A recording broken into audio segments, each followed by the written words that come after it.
Hi, I'm Tanya Holland, okay, and I have a few rental properties here in Atlanta, one in Buckhead, several in Lithonia. In my Lithonia property, I was looking for a tenant, so I hired a property management company to help me out.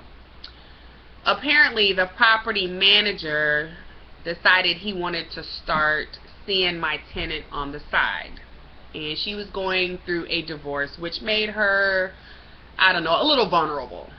But anyway, she started dating him, and he let her move into the property a little early as an incentive, which is what he told me. So I said, okay, fine, just to get a tenant in there, I'll let her move in at the end of the May, and she only has to pay June's rent.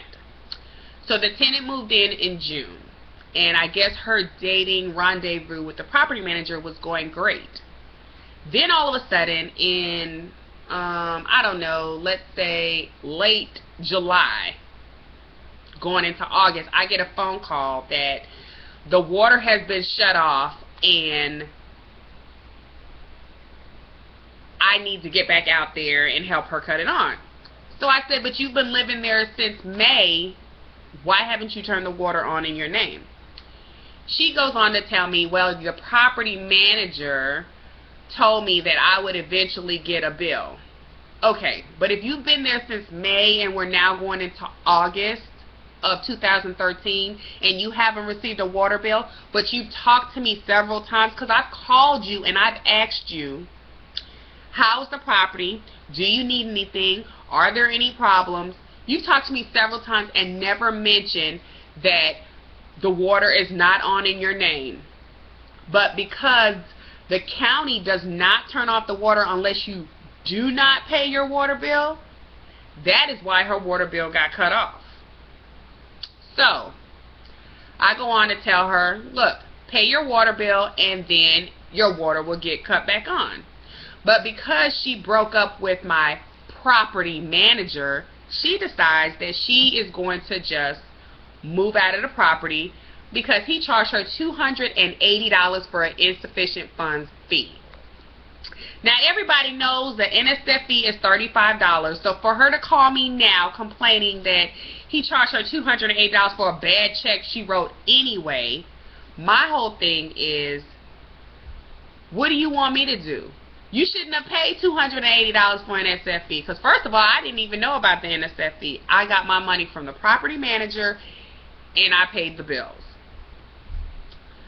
So we are now in, I don't know, August 11th.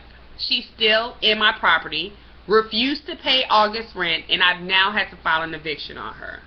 She threatened me that she's going to sue me because I knew that the property manager was a scam artist from the time she moved in till the time she paid the $280 NSF fee.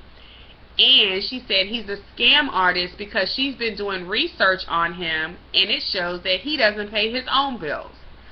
What does that have to do with her paying her bills? Anyway, she told me never to call her back again, which is why I had to file an eviction, because I asked her to move if she wasn't going to pay her rent and she refused to. The life of a landlord. You know, I've gone through several situations like this with my rental properties, but nothing as crazy as one of my tenants dating my property manager, and then they break up, and because they broke up, he didn't tell me that the water bill needed to be cut on in her name and that she needed a copy of the lease to do that. He refused to give her a copy of the lease because she refused to date him anymore. So this tenant lived in that house for 30 days before she even mentioned to me that she even had no water. I told her, pay the water bill and then you can have your water cut back on. The water bill is $208 from May until early August, and she is refusing to pay, which means I'm going to have to pay this water bill. That's fine.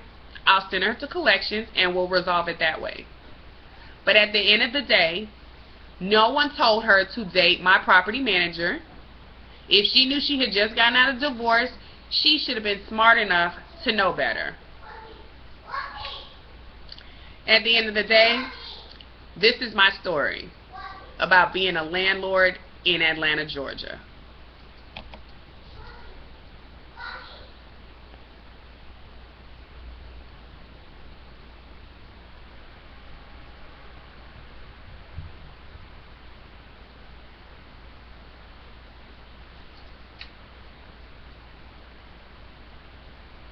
Goodbye.